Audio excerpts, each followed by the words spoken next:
HRA में भी होगा बड़ा बदलाव और लाखों केंद्रीय कर्मचारियों को मिलेगा सीधा उसका लाभ भी। साथियों नमस्कार। साथियों, जैसे जैसे 8वां वेतन आयोग आगे बढ़ रहा है, सरकार उसके ऊपर काम कर रही है। सरकार डेपुटेशन पे कर्मचारियों को पदनियुक्ति दे रही है। वैसे वैसे लाखों करोड़ों केंद्रीय कर्मचारी पेंशनरों के मन में सवाल भी आ रहे और सवाल उनके लाजमी भी है, क्योंकि सीधे सीधे 8वां वेतन आयोग उनसे संबंधित है कि भाई उनकी पे पेंशन में कितनी बढ़ोतरी होगी। तो साथियों, किसी भी वेतन आयोग में सिर्फ एक फिटमेंट फैक्टर नहीं बढ़ता, उसके साथ में अलाउंस से भी बढ़ते हैं, जैसे कि एचआरए है, चिल्ड्रन अलाउंस है, टीपीएल है। ये ऐसे अलाउंस हैं जो सीधे सभी कर्मचारियों को लगते हैं। कुछ अलाउंस ऐसे हैं जहाँ जहाँ वो पोस्टिंग जाएंगे उस समय तक वो अलाउंस मिलेंगे। अब जो एचआरए की बात आ रही है, या ज़्यादातर इसके ऊपर प्रश्न आ रहे हैं, बहुत सारे केंद्रीय कर्मचारी पूछ रहे हैं, क्योंकि आज के वक्त में सबसे पहली ज़रूरत होती है रोटी, कपड़ा और मकान। मकान तो आप समझ रहे हो कितना महंगा है। छोटी से छोटी सिटी में भी 12 से 17 हज़ार के बीच में 2 कमरों वाला घर किराए पे मिल रहा है, और अब 18,000 रुपया न्यूनतम लेने वाला कहाँ से 12,000 रुपये दे देगा। दूसरी बात, अगर अपना मकान भी बनाते हैं, प्रॉपर्टी लेके भी बनाते हैं, तो प्रॉपर्टी के दाम भी आज के दिन कोई कम नहीं है।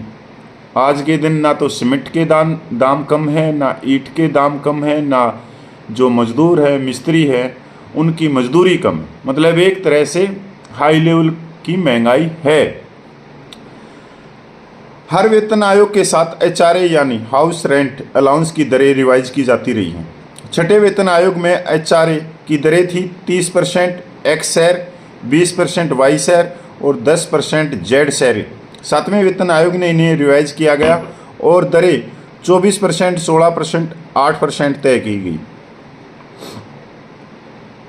बल्कि महंगाई भत्ता, डीए, फिटमेंट फैक्टर और सबसे अहम एचआरए यानी मकान किराया भत्ता की दरों पर सीधा असर डालता है। ऐसे में बड़ा सवाल यह है कि क्या 8वें वेतन आयोग में एचआरए की दरों में बदलाव होगा? जवाब है बहुत मुमकिन है, और इसके पीछे ठोस वजह भी है।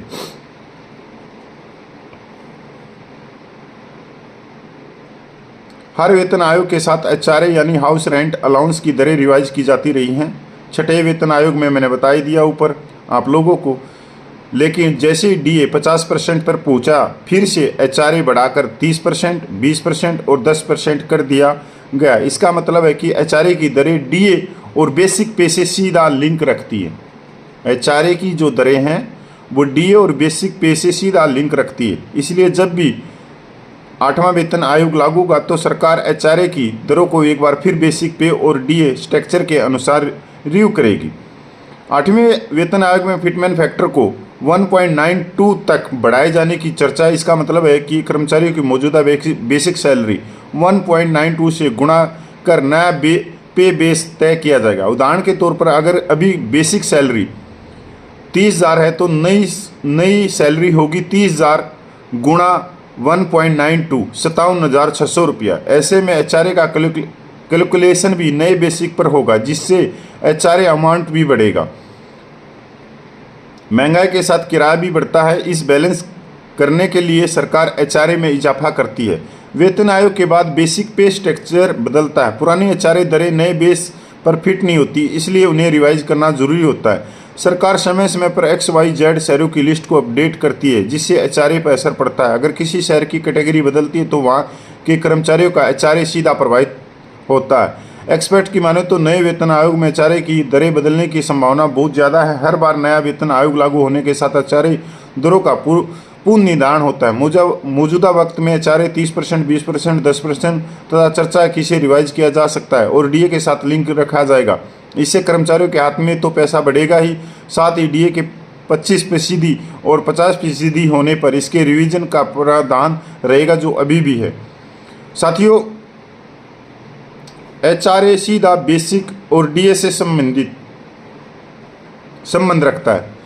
पर उससे पहले मैं एक बात बता देता हूँ, जब 7वां वेतन आयोग लागू हुआ तो जब डीए 126% के करीब था और अभी वर्तमान में डीए है 55%, तो कितना परसेंटेज कम है। दूसरी बात, चलो 2 डीए और बढ़ जाएंगे जनवरी 2026 तक, इसी साल के जनवरी से जून 2025, जुलाई से दिसंबर 2025, तो 60% हो जाएगा। एक तरह से जब डीए ही नहीं बढ़ रहा तो चारे कहाँ से बढ़ेगा। बात तो ये भी है ना, क्योंकि डीए अगर आज के दौर में 100% होता तो सीधी सी बात है जो एचआरए 10, 20, 30% है वो डबल हो जाता। 10 की जगह 20 और 20 की जगह 40 और 30 की जगह 60 हो जाता, पर डीए बढ़ ही नहीं रहा। मैं बार बार ये बात कह रहा हूँ कि जो लेबर ब्यूरो जो महंगाई के आंकड़े जारी करता है उसका सिस्टम पुराना हो चुका है, महंगाई नापने का, आंकड़े जारी करने का। आज के दौर में लेबर ब्यूरो के जो आंकड़े आ रहे हैं वो किसी भी तरह से कारगर नहीं साबित हो रहे। दूसरी बात, एक ही एजेंसी महंगाई भत्ते के आंकड़े जारी नहीं कर रही, कई एजेंसियां आंकड़े जारी कर रही हैं और वो भी सरकार की एजेंसियां। अब उन सभी में तालमेल नहीं है, कोई नीचे दिखा रही है, कोई ऊपर दिखा रही है। तो आज के दौरे में ये जो महंगाई नापने का जो सिस्टम है उसकी जगह नया सिस्टम लाया जाए, और नया सिस्टम में बेहतर यही होगा जिस तरह से बैंक कर्मचारियों को हर 3 महीने में डीए मिलता है, अब 6 महीने की बजाय हर 3 महीने में डीए की घोषणा करनी चाहिए, तभी इसमें कुछ सुधार हो सकता है। कुछ केंद्रीय कर्मचारियों के हाथ में 2 पैसे आ सकते हैं, उनका जीवन में सुधार हो सकता है, क्योंकि ये 8वां वेतन आयोग बहुत चीज़ें लेके आएगा। क्योंकि 2016 की बात करें, 2015 में जब 7वें वेतन आयोग की घोषणा करी गई और 18 महीने के अंदर रिपोर्ट दी गई, अगर उस समय की हम बात करें, उस समय हमारे पास में इतने फ़ोन नहीं होते थे कि हर हाथ में फ़ोन।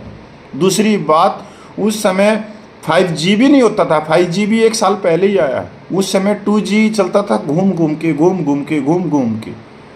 तो 10 साल में बहुत कुछ समाज बदला, संसार बदला, आधुनिकता आई है 10 साल में। यहाँ तक आप देखोगे, चलो मैं तो एक पूर्व सैनिक हूँ, कि जो युद्ध है वो भी बदल गए, सारा का सारा ड्रोन पे चला गया। अब वो चीज़ें नहीं रही जो पहले ज़माने में थी।